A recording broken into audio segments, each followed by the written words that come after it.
Hello నేస్తామ్స్. ఆషాఢం complete చేసుకొని శ్రావణంలోకి enter అయిపోయాం కదా! ఈ 1 మంత్ అంతా గుడి మొత్తం పండగ వాతావరణంతో నిండిపోయింది. లోకల్‌గానే కాకుండా చుట్టుపక్కలున్న వాళ్ళు కూడా ఈసారి అమ్మవారికి సారె ఎక్కువ సంఖ్యలో తెచ్చారు.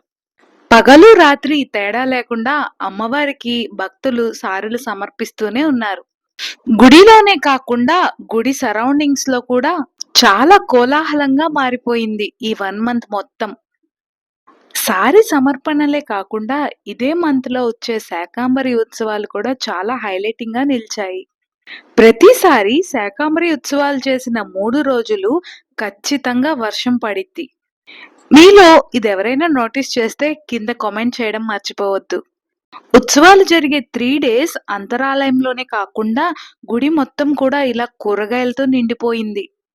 నవరాత్రులు జరిగే 10 డేస్ ఎంత వైభవంగా ఉంటుందో, ఈ 1 మంత్ అంతా కూడా అంతే వైభవోపేతంగా ఉంది. అలానే లోకల్‌గానే కాకుండా తెలంగాణ నుంచి తెచ్చే బంగారు బోనం స్పెషల్ అట్రాక్షన్ అని చెప్పాలి.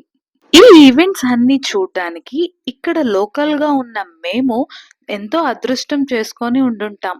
భక్తులు సారి సమర్పించడం is expected. Staff members departments వైస్‌గా సారి సమర్పించడం ఈస్ ఆల్సో ఎక్స్‌పెక్టెడ్.